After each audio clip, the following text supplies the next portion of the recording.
और बात कर लेते हैं उत्तराखंड त्रासदी की। चमोली से कुछ नई तस्वीरें हमें मिली, लेकिन चमोली में आए सैलाब ने बहुत कुछ तबाह कर डाला है।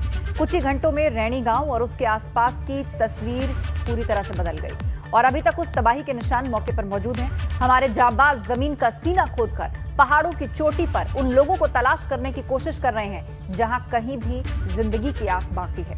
हम आपको एक साथ 4 तस्वीरें दिखा रहे हैं। पहली तस्वीर एनडीआरएफ के रेस्क्यू की है, दूसरी तस्वीर एसडीआरएफ के रेस्क्यू की, तीसरी आईटीबीपी के जवानों के रेस्क्यू की तस्वीर है और चौथी तस्वीर एयरफोर्स के उन हेलीकॉप्टर्स की है जो लगातार रेस्क्यू ऑपरेशन में शामिल होकर लोगों की जिंदगी बचाने की कोशिश कर रहे हैं।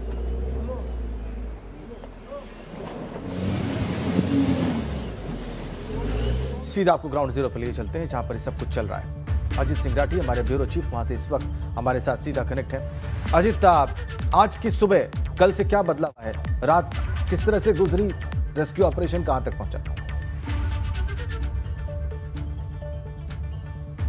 राजेंद्र, देखिए आज चौथा दिन है इस त्रासदी को हुए और रोज रेस्क्यू चल रहा है, रोज राहत और बचाव कार्य चल रहे हैं, लेकिन खरामा ही चल रहे हैं, उनकी स्पीड बहुत नहीं हो रही है। जैसा 2 जगह आप हमने अपने दर्शकों को बताई, एक तो जो टनल है उसमें बहुत सारे लोग फंसे हुए हैं, एक रैणी गांव में जहां वो एक पावर प्रोजेक्ट वॉश आउट हो गया था, तो उस जगह लोग बलवे में कितने दबे हुए हैं ये सब कहना अभी बहुत मुश्किल है। अब जिस पावर प्रोजेक्ट की मैं बात कर रहा हूँ जो वॉश आउट हो गया है राजेंद्र जी, उसके बारे में एक जानकारी मैं आपको और देता हूं कि 200 साल की एक स्टडी करने के बाद वहां पर उस पावर प्रोजेक्ट को मंजूरी दी गई थी। वैज्ञानिकों ने 200 साल का अध्ययन किया था कि ऋषि गंगा पर पावर प्रोजेक्ट लगाया जा सकता है, चूंकि पिछले 200 साल में वहां पर ऐसी कोई त्रासदी, ऐसी कोई घटना, ऐसा कोई लैंडस्लाइड या हिमखंड किसी के गिरने की बात नहीं हुई है। लेकिन फिर भी 200 साल में कुछ नहीं हुआ और 200 साल के बाद जैसे ही वो पावर प्लांट चलना शुरू हुआ और 1 साल बाद, ऑपरेशनल के 1 साल बाद उसमें वहाँ तबाही मच गई और लोग वहाँ के कह रहे हैं कि वहाँ पर उनका गांव भी धंस रहा था उस पावर प्लांट की वजह से। ये तो तमाम चुनौतियाँ खड़ी हैं और ऐसे इस समय राजेंद्र क्या है कि चूंकि पूरा फोकस, ये तो मैंने अपने दर्शकों को एक जानकारी दी है कि जो 200 साल में नहीं हुआ, प्रकृति जरूरी नहीं है कि उसको अगले 1 साल में या 2 साल में भी ना करे।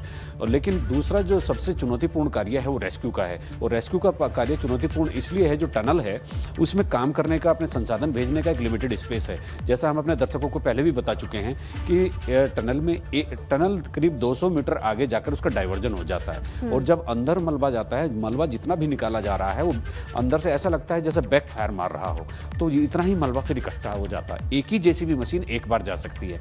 कल ही हमने रैणी गांव में देखा, कल रैणी गांव में 5 डेड बॉडी प्राप्त हुई है। तो अभी जो इस सिलसिला चल रहा है वो खोज और बचाव वाला, वो बहुत चुनौतीपूर्ण है और चूंकि वाकई बहुत चुनौतीपूर्ण है और उसमें होने की वजह से आप उतना बड़ा रेस्क्यू से लेकर एनडीआरएफ, एसडीआरएफ, आईटीबीपी सभी लोग जुटे हुए हैं और प्राथमिकता है कि टनल के अंदर जो लोग फंसे हैं उनको पहले बाहर निकाल लिया जाए। आप नजर बनाए रखिए। बहुत शुक्रिया जी अपडेट के लिए।